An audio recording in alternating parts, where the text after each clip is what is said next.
What is the role of a central defensive midfielder and why are they so important to any team's success?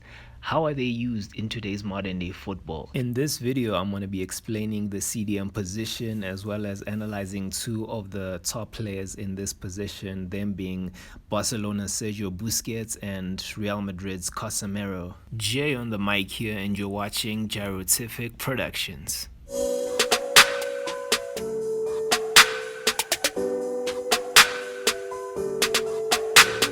To start us off, a CDM is a player that really sits between the defense and midfield and tries to link play between them. They're also in charge of breaking up plays as well as making defensive plays for their teams.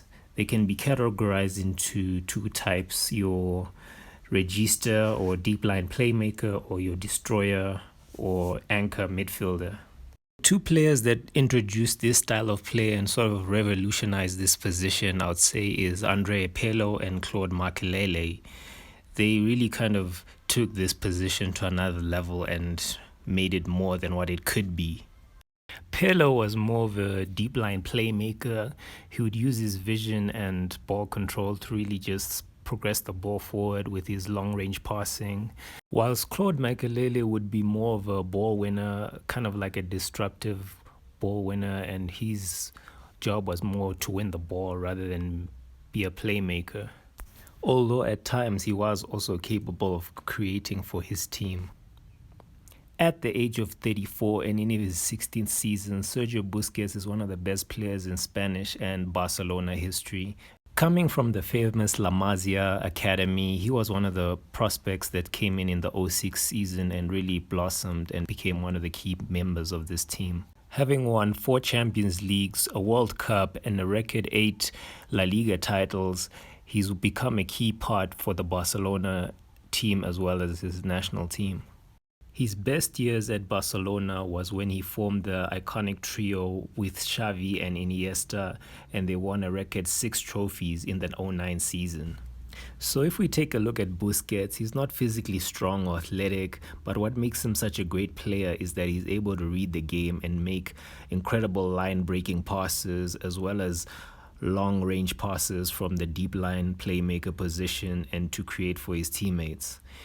He really just reads the game at a high level and he's not really matched, and this is what makes him such a key part for Barcelona. He's able to just make these line-breaking passes or loft these through balls to his forwards and just create. He also just doesn't rush things. He really kind of reads the game first before he makes a pass. He's not really known to making those sloppy passes.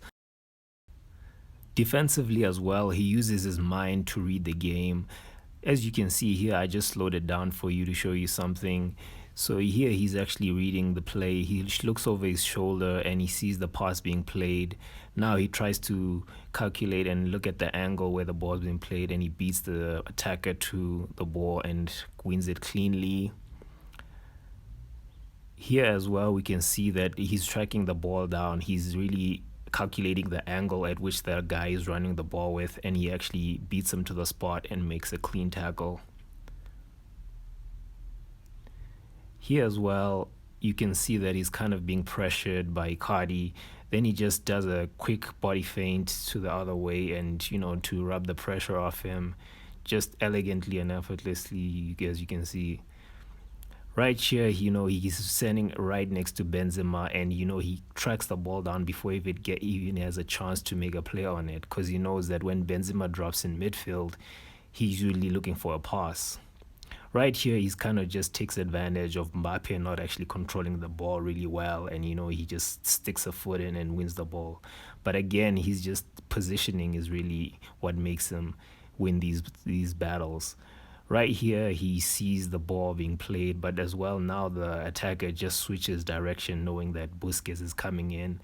Then he just adjusts and, wins that duel as well. So these are just little things that make him a great player. Like, his positioning is like unmatched. The pass that he loves playing most that I see is that he loves playing a pass to his fullbacks. And I guess in the Barcelona system, that is an essential part of the attack. He really likes passing it to his fullbacks. Here you can see he's passing it lofted up to Johnny Alba, and he creates a chance there. So he really just loves that pass. I think that's his bread and butter. Lightshare, he just lofts it over again from the deep line. So right here, he'll pass it again to Jorginho Dest, line breaking pass to try to give him a chance to make a play. So these are the passes that he makes a living off, and he's really good at that. Casemiro, on the other hand, is more of a destroyer. He's the sort of an anchor midfielder. He uses his strength and speed to really make physical tackles. He really imposes his physical strength on the opponent, and he really just goes in for the hard tackle, and really that's his biggest strength for the Real Madrid team, and he's really good at that. He really calculates as well his timing as well as tackling to make those strong tackles and immediately win the ball for his team. Fresh of winning his 5th Champions League with Real Madrid, I think Casemiro has solidified himself as one of the top defensive midfielders in the world football. He uses his quickness to really read the play and make a quick tackle. Once he wins the ball, he's able to recycle the ball and make short passes, or even at given times, he's able to make these long line breaking passes as well. But the main focal point or the main use of him in Real Madrid is that he wins the ball for them and really makes these kinds of tackles. But when needed, he's also able to make these long-range passes to his forwards so that he's able to create for them. He's also makes these line-breaking passes as well, in that he's able to create for his teammates. He's also able to spread the ball around and, get everybody or his teammates involved. But his main focus or his main purpose is to win the ball.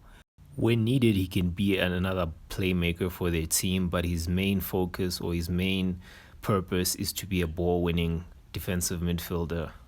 He really is their heart of their midfield, in that he does all the dirty work in making all these tackles for his team and winning the ball. So I really think it's important that any team has to have an established central defensive midfielder. Liverpool have Fabinho, Man City have Rodri after their legendary captain Fernandinho retired. He's taken up that role. Chelsea have N'Golo Kante with his high work rate. And Bayern Munich have Joshua Kimmich, which is why a club like Manchester United has been suffering for so long, since they don't have an established defensive midfielder since Michael Carrick. Their pursuit over Frankie de Jong this summer has failed, which is why they've turned to Casemiro. Only time will tell if this is a good transfer, but in my opinion, they're getting a high-quality player. That's it from me. Thanks for watching. Ciao.